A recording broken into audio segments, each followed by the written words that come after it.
Yes, good morning, students. How are you all? We are fine, ma'am. Yes, in this class, we will study our chapter number 5 of Reader, The Summit Within. What is the name of chapter? The summit within. Do you know the meaning of summit? Summit का मतलब होता है highest peak. Highest peak.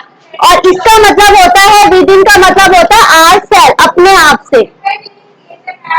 Sir, ओहो.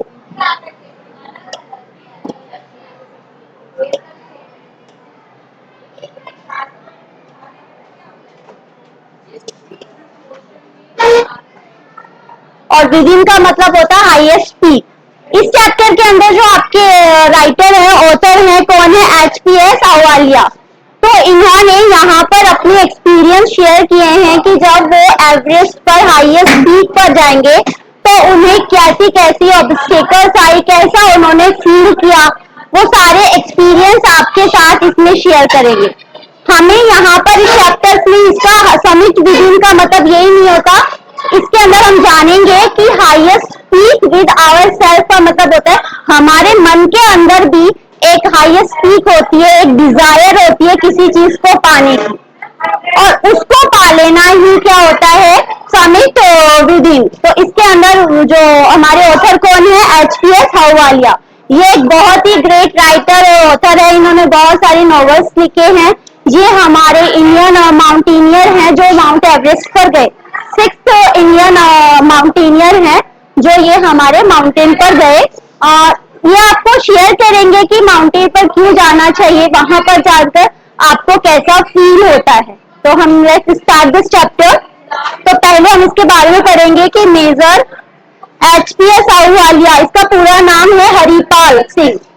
क्या है? Haripal Singh Ahluwalia was a member of the first successful Indian expeditions. का मतलब होता है ट्रैवलिंग, जर्नी, आपकी ऊंचाई पर जाने की जो जर्नी होती है वो, टू माउंट एवरेस्ट इन 1965. जो एचपीएस अहलूवालिया है 1965 में जो इंडियन माउंटेनियर बने थे, वो वहां पर कहां पर गए थे? माउंट एवरेस्ट पर सक्सेसफुली चढ़ गए थे. How did he feel when he stood on the highest point in the world? अब वो यहाँ पर ये जो इम्पोर्टेंट है कि वो यहाँ पर वो आपसे अपने एक्सपीरियंस शेयर करेंगे कि किस कैसा फील किया उन्होंने सबसे ऊंचाई पर जाने के बाद. Let's hear his story in his words. Climbing the summit and then the more difficult task of climbing the summit within. वो कह रहा है एवरेस्ट पे चढ़ना, एवरेस्ट की टॉप पर चढ़ना उससे भी ज्यादा डिफिकल्ट है हमारे मन के अंदर जो हाईएस्ट पीक पर जो चल रहा है उसको पाना. हम उस पर तो चढ़ गए, उस पर तो एक वे था, जैसा भी था डिफिकल्ट था, कैसे भी चढ़ गए, लेकिन हमारे मन के अंदर हम क्या चाहते हैं उसको पाना उससे भी ज्यादा डिफिकल्ट होता है. तो यहाँ पर हम स्टार्ट करते हैं.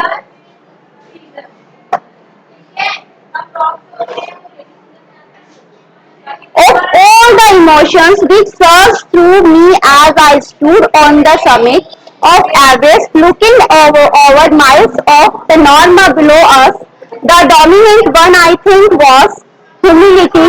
The physical in me seemed to say thank God it's all over. ये कह रहा है क्या है? उस अपने इमोशन शेयर कर रहा है. कैसे? Of all the emotion which surge through as me, सबसे ऊंचाई पे खड़ा हूं मैं. कहां पर? समिट में, पीक पर खड़ा हूं.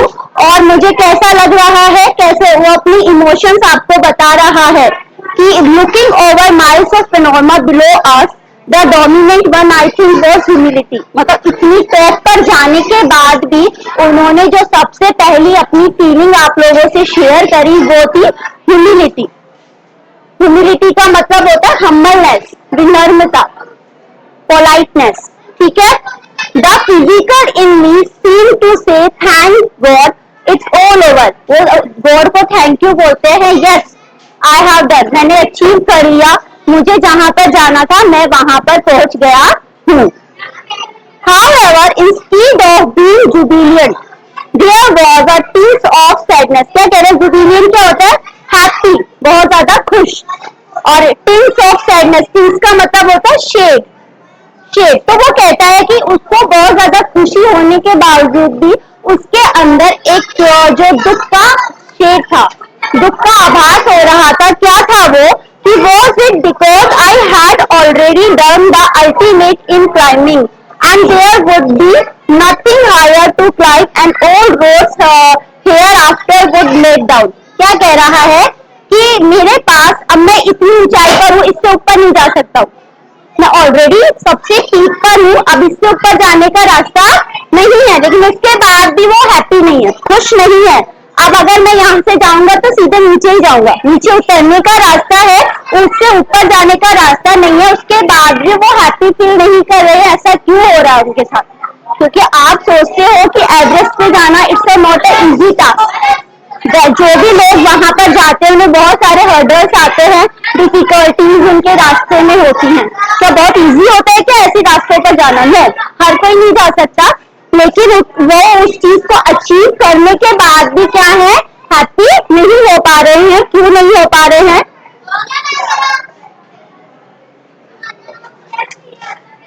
By climbing the summit of Everest, you are overwhelmed by a deep sense of joy and thankfulness।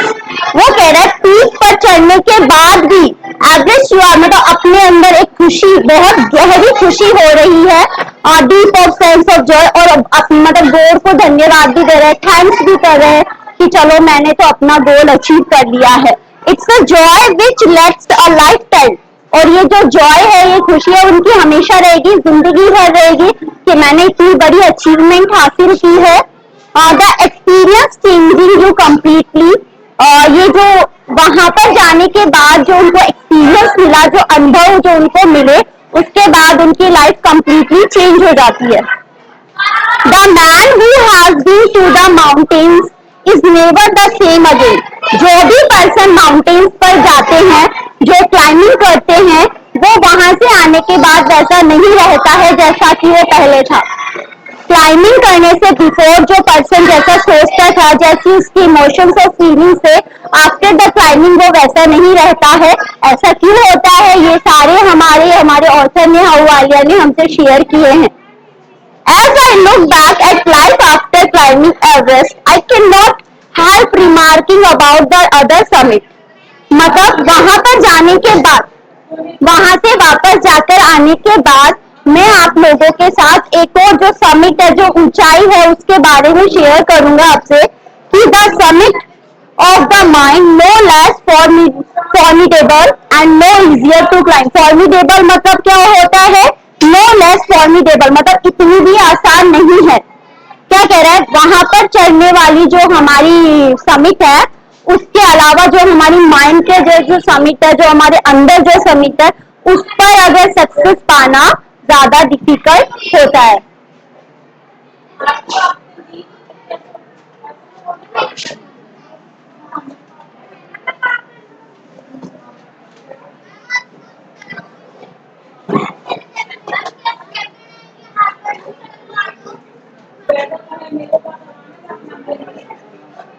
Even when getting down from the summit, once the physical exertions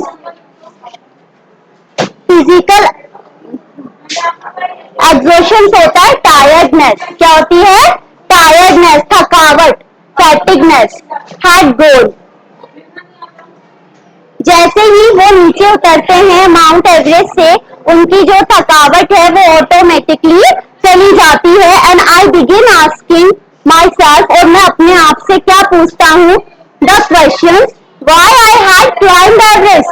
और वो वहां से नीचे उतरने के बाद पूछते हैं कि मैं एवरेस्ट पर ही क्यों चढ़ा, मैंने जो क्लाइंबिंग की वो एवरेस्ट पर ही क्यों की। Why did the act of reaching the summit have such a hold on my imagination? कि एवरेस्ट पर जाने की जो, एवरेस्ट पर चढ़ाई करने की जो इमेजिनेशन थी, जो कल्पना थी, वही मेरे दिल के अंदर, मेरे मन के अंदर क्यों आई? क्यों मैंने एक ऐसी इमेजिनेशन बनाई कि मुझे तो माउंट एवरेस्ट पर ही जाना है। It was already a thing of the past, something done yesterday. With every passing day, it would become more remote. More remote होता है, remote का मतलब होता है बेटा डिस्टेंस। मतलब जो दूर। तो अगर कई बार हम कुछ लाइफ में अचीव करते हैं, आज याद है, कल याद है, धीरे धीरे फेडेड होने लगती है। हमेशा जिंदगी भर आप उसी पल को थोड़ी ना याद करते रहोगे कि मैंने आज 10th क्लास में अच्छी परसेंटेज पाई है तो कल भी परसों भी। आप दूसरी क्लास में जा रहे हो, वहां पर अगर आपको उससे अच्छी अचीवमेंट मिल गई तो आप उसको भूलते हो। तो वो in the same way point क्या कहो, हमारा ऑथर क्या कहता है कि ये जो मैंने अचीवमेंट पाई है ना, आज तो मुझे याद है, कल थोड़ी याद रहेगी, फिर वो थोड़ी धीरे धीरे क्या होती रहेगी, जैसे जैसे पासिंग डेज जाते जाएंगे उससे मेरी दूरी बनती जाएगी। रिमोट का मतलब होता है फार डिस्टेंस। सब लोग कुछ दिनों के लिए ही याद होता है। And then both would remain, बचेगा क्या, बचेगा क्या, अगर मैं भूल जाऊंगा इन सबको तो बचेगा क्या। Would my memories fade slowly away, धीरे धीरे मेरी मेमोरीज जो है, मेरी यादें जो है, किस तरह मैंने क्लाइंबिंग की, क्या हर्डल्स आई, ये सब धीरे धीरे फेडेड होने लगेंगी। तो मेरी मेमोरी में बचेगा क्या। All these thoughts led me to question myself as to why people climb mountains. ये इस तरह के थॉट्स मुझे मजबूर करते हैं, मेरे अंदर एक क्वेश्चनिंग होती है कि लोग एवरेस्ट पर ही क्यों जाते हैं, एवरेस्ट की ही चढ़ाई क्यों करते हैं। बहुत सारे माउंटेन्स हैं, सिर्फ एक एवरेस्ट की तो नहीं है, औरों पे भी जा सकते हैं, लेकिन why they choose only the Everest, वो एवरेस्ट को ही क्यों चूज करते हैं। It is not easy to answer the questions, इस क्वेश्चन का आंसर देना इजी नहीं है। The simplest answer would be as other have said, मतलब इसका एक सिंपल सा आंसर जो लोग कहते हैं शायद ये हो सकता है, because it is there it presents great difficulties. वो क्या कहते हैं, ये हमेशा रहेगा कि जो एवरेस्ट है उसकी जो क्लाइंबिंग है सबसे ज्यादा डिफिकल्ट है, सबसे ज्यादा हाईएस्ट पीक पर है, उस पर जाने के लिए आपको सबसे जो ज्यादा ऑब्स्टेकल्स आएंगी, सबसे ज्यादा ऑब्स्टेकल फेस करनी पड़ेंगी, इसलिए क्योंकि हर कोई माउंट एवरेस्ट पर नहीं चढ़ सकता, इसलिए ज्यादातर लोग एवरेस्ट को चूज करते हैं। Man takes delight in overcoming obstacles, लोग जो रास्ते में जो ऑब्स्टेकल्स आती है ना उसको एंजॉय करते हैं, उसे खुशी से उसका सामना करते हैं। ओवरकमिंग होता है सामना करना, डिलाइट मीन्स खुशी से उसका सामना करते हैं। And the obstacles in climbing of mountain are physical, मतलब क्या कहते हैं, जो ऑब्स्टेकल्स होती हैं, हम किसी चीज पर चढ़ रहे हैं या रास्ते पे जा रहे हैं, जो भी डिफिकल्टीज होगी वो हमें फिजिकली उसका सामना करना पड़ता है, इसीलिए आपको फिजिकली फिट होना पड़ता है, आपका शरीर स्ट्रॉन्ग होना चाहिए, मजबूत होना चाहिए, आपके अंदर विल, आपको स्ट्रॉन्ग फिजिकली होना चाहिए ताकि आप उन सारी हर्डल्स का सामना कर सको। क्योंकि जो एवरेस्ट का जो रास्ता होता है बहुत आइसी होता है, बहुत ठंडा होता है, वहां स्नो होगी, पहाड़ है तो रग्डनेस वाला रास्ता होगा, कैसे उस पर क्लाइंब करोगे इस तरह से। A climb to a summit means endurance, persistence and willpower। ये सबसे इंपॉर्टेंट लाइन है, क्या कह रहा है इसके अंदर कि जब आप एक हाईएस्ट पीक पर जाते हो तो आपके अंदर 3 चीजें होनी चाहिए, अगर ये तीनों चीजें आपके अंदर हैं तो आप उस पर जा सकते हो। फर्स्ट क्या है, हमारी एंड्योरेंस। एंड्योरेंस क्या होती है, हमारी शक्ति, हमारे अंदर जो उत्साह होता है, जो शक्ति होती है वो हमारी कम नहीं होनी चाहिए। परसिस्टेंसी होती है, लगातार बिना रुके चढ़ना, परसिस्टेंस होता है कि आप ये नहीं कि आधे रास्ते में गए वो वापस चलो, ऐसा नहीं करना है। परसिस्टेंसी जो चढ़ रहे हो तो लगातार वहां उस काम को करना है, कॉन्टिन्यूसली करना है, ठीक है। थर्ड है हमारी विल पावर, जो मोस्ट इंपॉर्टेंट विल पावर होती है, इच्छा शक्ति। आपकी इच्छा शक्ति भी तो होनी चाहिए किसी काम को करने के लिए, बिना डिजायर के आप किसी काम को कर सकते हो, नो। तो इसके लिए आपकी विल पावर होना बहुत ज्यादा इंपॉर्टेंट है। तो ये तीनों चीजें अगर आपकी हैं तो आप इजीली क्लाइंब कर सकते हो। The demonstration of these physical qualities is no doubt exhilarating, होती है very excited, इसका मतलब होता है very excited, as it was for me also। वो क्या कह रहा है, ये सारी जो चीजें हैं, ये तीनों जो चीजें हैं, ये आपकी फिजिकल क्वालिटीज को डेमोन्स्ट्रेट करती है। डेमोन्स्ट्रेट का मतलब होता है शो करती है, आपकी सारी इन चीजों को प्रदर्शित करती है।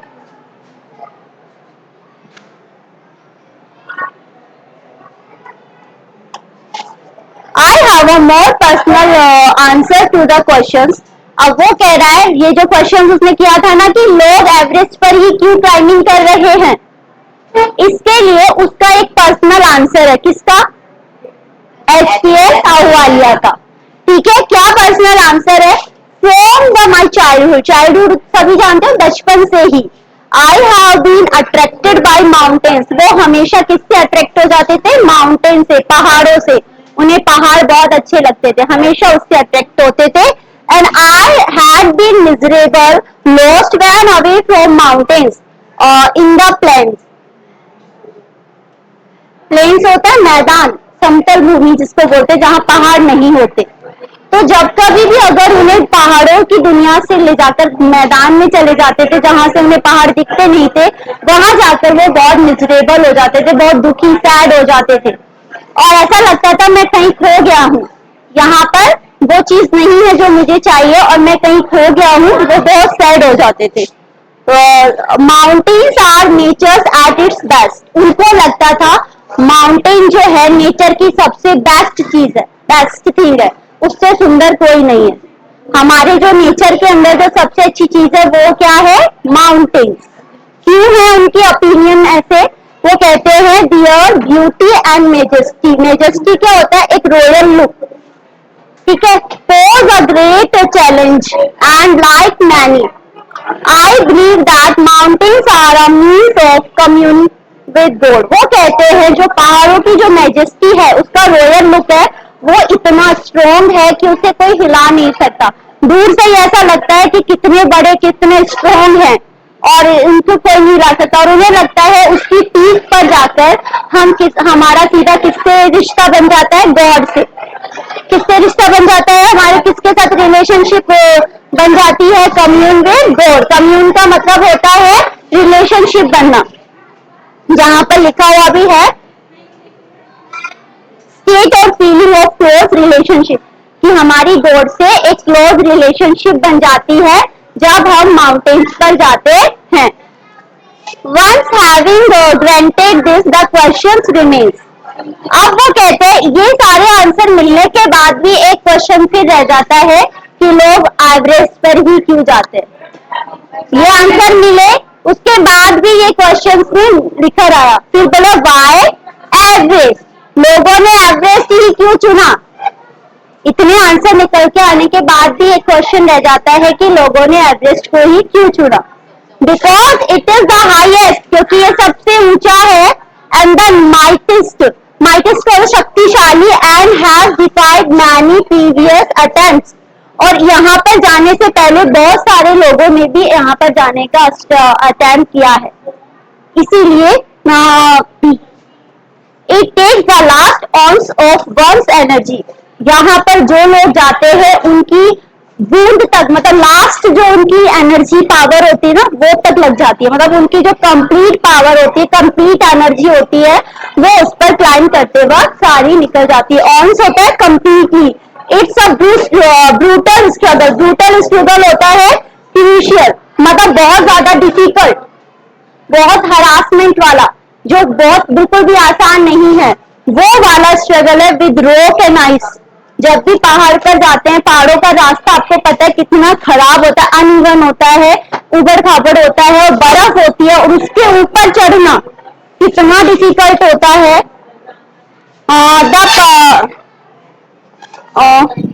It can not given up half way even when one's life is stake. क्या कह रहे हैं? अगर आप आधे रास्ते चले गए और फिर आपको लगता है नहीं मैं तो वापस आता हूँ, तो it's a not a easy task. आप गिव अप नहीं कर सकते, उस वक्त आप हार नहीं मान सकते, क्योंकि वो उतना ही डिफिकल्ट है जितना आधा रास्ता आप पार कर ऊपर जाओगे।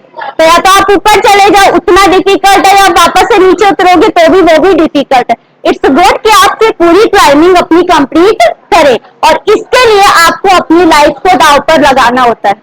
लाइफ को बिल्कुल रिस्क पर रखना पड़ता है कि अगर आप वहां जा रहे हो आपके साथ कुछ भी हो सकता है। The passage back is as difficult as the passage onwards। ये वही बात है कि वहां पर जाकर आधे रास्ते जाकर वापस लौटना वैसा ही है जैसा आधी चढ़ाई वापस से करना। And then summit is climbed, there is the exhilaration, the joy of having done something, the sense of a battle fought and won. जब जो ऑथर है अहलुवालिया जब टॉप पर पहुंच गए तो उनकी फीलिंग इतनी खुशी थी, इतनी एक्साइटमेंट थी, ऐसा लग रहा था जैसे उन्होंने किसी बैटल को जीत कर आए हैं, किसी युद्ध को जीत कर आए हैं और वो जीत गए। There is a feeling of victory and happiness, और यहाँ पर जो उनकी खुशी है वो जीत की है और उन्हें बहुत खुशी हो रही है। Glimpsing a peak in the distance, glimpsing होती झलकियां, झलक देखना। तो I get transported and to another world, I experience a change within myself. क्या कह रहा है, सबसे टॉप पर जाकर उन्होंने चारों तरफ देखा तो उन्हें क्या लगा, उन्होंने क्या देखा, चारों तरफ झलकियां देखी।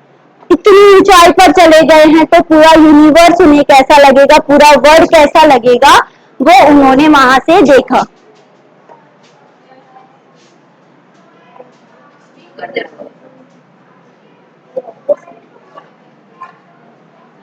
Which can only be called mystical। वो कह रहे हैं कि पीक पर जाने के बाद उन्हें सारा कैसा लगा, वो एक मिस्टिकल हो सकता है, रहस्यमय हो सकता है, स्पिरिचुअल हो सकता है।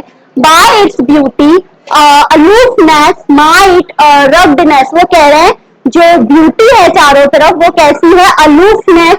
अलोफनेस मीन्स होता है चारों तरफ से जो बहुत शक्तिशाली है, माइटी, और रग्डनेस होता है अनइवन, जो वहां का जो रास्ता था पहाड़ों पर जाने का अनइवन था। उन्होंने देखा ना वहां से चढ़कर कि मैं कैसे रास्ते से आया हूँ, तो बहुत ज्यादा उबड़ खाबड़ था। And the difficulties encountered on the way, कितनी सारी डिफिकल्टीज मुझे रास्ते में मिली। एनकाउंटर होता है डिफिकल्टी से सामना होना। And the peak draws me to it as Everest did. तो उन्होंने क्या किया, जब पीक पर पहुंचा तो उन्होंने बोला यस, एवरेस्ट पर जाने पर ये सब होता होगा। It is challenge that it is difficult to resist.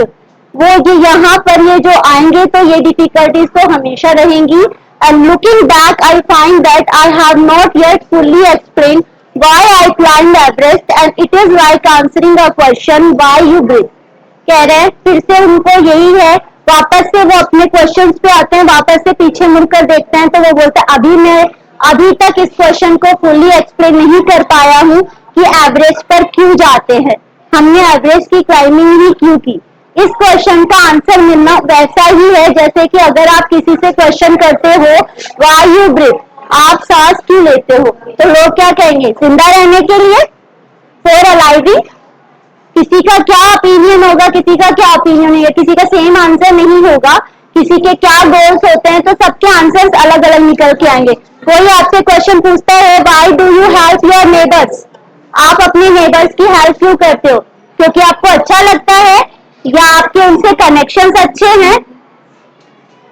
Why do you wanted to good acts, आप अच्छे काम क्यों करना चाहते हो, अच्छे काम करके आपको अच्छी फीलिंग आती है, आप लोगों के प्रति काइंडफुल हो, मतलब आपको एक कंटेंटमेंट की फीलिंग आती है। तो सबके आंसर्स अलग अलग होंगे, किसी का भी आंसर सेम नहीं होगा। इसी तरह से अगर जब आप किसी से पूछते हो कि आपने एवरेस्ट की क्लाइंबिंग क्यों की है, तो सबके आंसर्स अलग अलग होंगे, किसी का भी आंसर सेम नहीं होगा।